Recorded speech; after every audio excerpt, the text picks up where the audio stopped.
Coming up tonight, police confirmed that a war relic projectile was found today along a residential street. 5 food and beverage outlets breached safe management measures last weekend and have been forced to shut.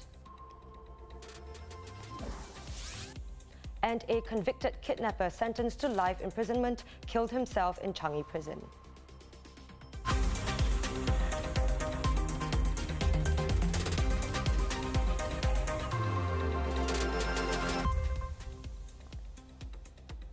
This is the Straits Times Newsnight. I'm Chao Suen. Good evening and thanks for joining us. It's not every day that one of these is found on a street in Singapore. Police say they were alerted to a projectile at 2:02 p.m. believed to be a war relic discovered along Jalan Rabu. After consultation with the Singapore Armed Forces Explosive Ordnance Disposal Team, the projectile would be safely transported to a safe location for disposal. Police operations are ongoing. Our multimedia journalist Yeo Sam Jo followed this report from Jalan Rabu. Jalan Rabu is usually a peaceful residential street in the Marymount-Shunfu area. Earlier today, however, a projectile believed to be a war relic was found at a corner terrace unit, just a stone's throw away from Shunfu Market and the upcoming Jadescape condo. The site is a 3-story house at 43 Jalan Rabu that's under construction. Residents in the 12 houses closest to the unit were evacuated from about 2:30 p.m. as military personnel arrived to remove the ordnance. Most Jalan Rabu residents said they were not worried. I was at work. Then I received a text saying that there's a bomb found in one of my neighbor's house in the garden. And, naturally, quite excited. Apparently it's a World War II explosive that they found in the ground. I don't know if it's still live, but I guess they are afraid it is. So that's why they cordoned off the whole block. I've never encountered these kind of scenarios before. Actually, I'm not worried, honestly, because these kind of scenarios have actually occurred before in the past 50 years, decades. So I think it's fine. I think it'll be resolved really soon. Police operations are still ongoing, but at about 6:40 p.m, those evacuated were finally allowed back into their homes, relieved and perhaps more importantly, safe. Yeo Sam Jo for the Straits Times. Also tonight, enforcement officers found multiple breaches of safe management measures over the weekend. In all, 5 food and beverage outlets have been forced to close. This was the scene at one of the 5. In Chongqing Steamboat on Beach Road on Saturday night, a group of 8 patrons were seen intermingling at 10 p.m. The restaurant has been ordered to close for 10 days.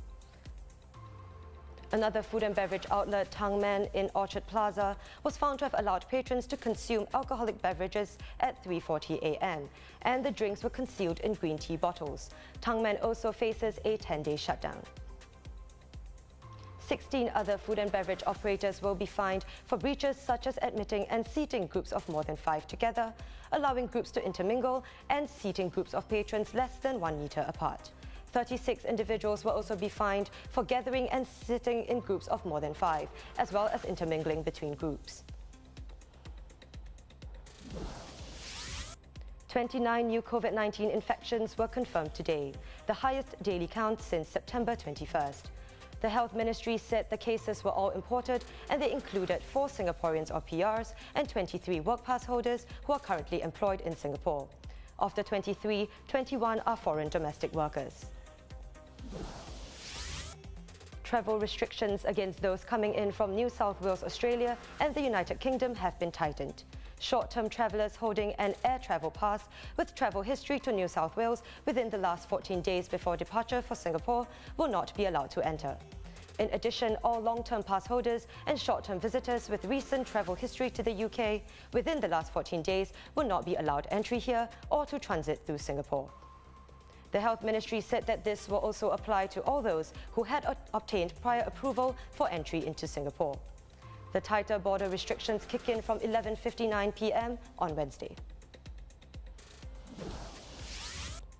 The travel restrictions come in light of updates from the UK on a new and more contagious variant of the COVID-19 virus discovered on its shores. MTF co-chair Lawrence Wong told media today that the new variant has not been found in Singapore as yet, but the authorities are keeping a vigilant eye on the situation.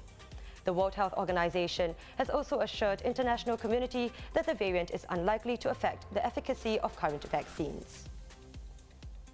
The UK has informed us that they don't believe that there's an impact on the vaccine, so that's good news. But again, there's a lot of information coming out, and there are a lot of studies that are ongoing. The scientists in the lab are working on these types of studies and looking at the antibody response, and we expect results from those studies in the coming days and coming weeks. 24 hours on from the first delivery of Pfizer-BioNTech's vaccine to Singapore, there is still no indication of when Singaporeans will get vaccinated. MTF co-chair Lawrence Wong said the plans are still being finalised. This initial batch of the vaccines, we should be able to cover, for example, those who are in the healthcare industry, those who are in the front line. And so we will continue with that initial priority group. I think it will be some time before we can talk about opening up and offering the vaccine to the broader population. Exactly when, as I've said, we are working through our plans. It will also depend on the supply schedule and the delivery schedule of the vaccines. And we don't quite have a good, we have some estimate, but it's still not very sure yet. So until we have certainty around that, we will share those plans as well as the staging plans and the phasing plans of the vaccination program with everyone. In other news tonight, Singapore People's Party chairman Jose Raymond is retiring from politics to focus on expanding his business. Announcing his political farewell on Facebook, he thanked his supporters and volunteers for their efforts during the general election in July, where he stood as a candidate for the first time. He lost to incumbent Potong Pasir MP Sito Ipin of the People's Action Party. Mr. Raymond will officially step down next month after serving a 30-day notice. A convict sentenced to life imprisonment killed himself in Changi prison.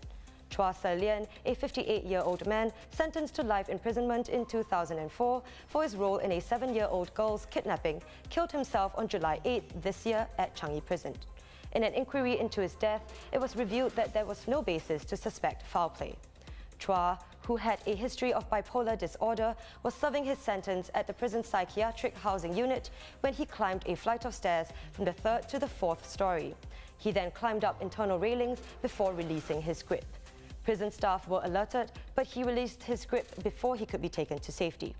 He was pronounced dead later that morning.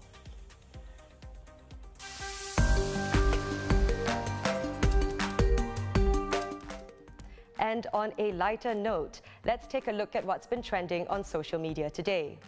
Tiger and Charlie Woods stole the show at the Ritz-Carlton Golf Club in Orlando, Florida in the PNC Championship over the weekend. With their matching attire, uncannily similar golf ticks, and Tiger Woods' clear pride whenever his son sank a putt, the two, who might not have won the championship, certainly won the hearts of many on social media. Woods and Charlie, who at 11 is the youngest competitor in the tournament's history, have inspired a slew of online attention. A post mirroring the two on TikTok has gained over 1.4 million likes in less than 12 hours.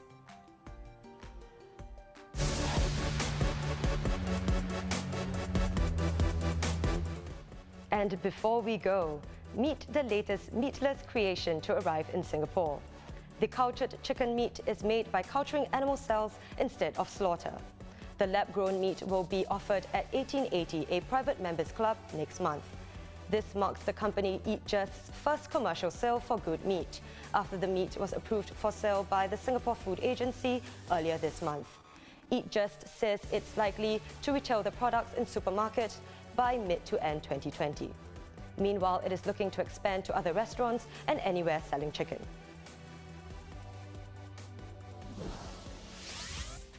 And that wraps up the Straits Times Newsnight. Do visit straitstimes.com to see more news and videos. You can also subscribe to our YouTube channel by hitting the button below. Have a great evening, and I'll see you tomorrow.